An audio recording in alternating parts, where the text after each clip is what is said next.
One of the biggest scams that has deeply affected Nigerian youth today is sport betting. It looks attractive, it sounds promising, it feels easy, and that is exactly how a trap works. In a country where bad leadership, massive unemployment, and widespread poverty have become a normal, sports betting has quietly turned into a quasi occupation for many young Nigerians. Not because they love betting, but because survival has become a daily struggle. Sports betting companies are among the biggest fraud operating openly in Nigeria today. And the painful part is that they are doing it legally, boldly, and without shame. These companies promise what is clearly not obtainable. They sell dreams, not reality. They offer bonuses, free bets, and flashy promotions just to lure people in and keep them addicted. And once you are hooked, they drain you slowly. Let us be honest with ourselves for a moment. These companies collude, they manipulate, they edit games at the last minute, and they hide behind fine print that nobody has time to read. Matches suddenly changes, odd mysteriously drop, cash out disappear when they are mostly needed, and the customers is always wrong.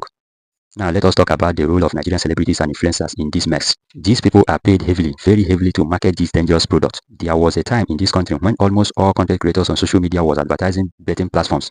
Every day, the same lines, the same lies. Use my promo code, use my promo code. If you lose, they will refund you your money.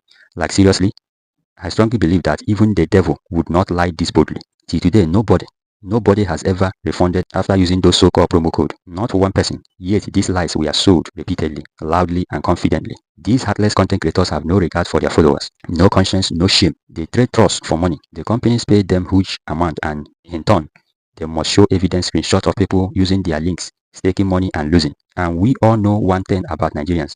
We love giveaway. Not because we are greedy, but because poverty has pushed many people to the edge. So when someone says, I am sharing money, people rush in. That is how they hooked them.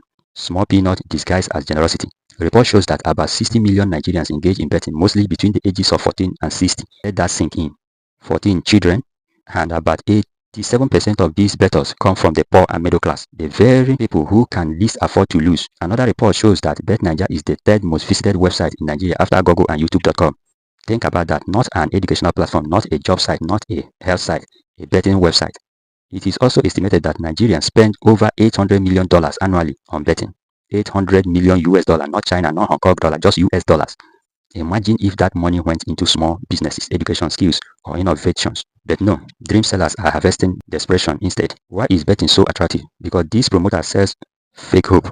They tell you that you can buy your dream car. They tell you that you can own houses. They tell you that you can live a luxury lifestyle. All you need to do is book a game. It sounds funny, right? But this is the exact nonsense being fed to people every single day. And influencers are doing the magic for them, smiling, dancing, and popping champagne, pretending that betting changed their lives. What they will never tell you is that betting is designed for you to lose, not to win. If everyone was winning, these companies would not exist. The most painful part of all is this: regulations, or rather, the lack of it. These betting companies are not properly regulated. Nobody is truly watching them. Nobody is protecting the users. Children are betting freely. Addiction is growing silently. Families are breaking. Depression is rising, and the system does not care. A country where young people should be dreaming of innovation, technology, medicine, engineering, and leadership has instead turned betting into a national hobby. And the saddest part, many of these young people are not lazy. They are not foolish. They are simply desperate. Desperate in a country that has failed them repeatedly. This is not just about betting. This is about exploitation. This is about greed. This is about a system that allows powerful companies and greedy influencers to profit from pain.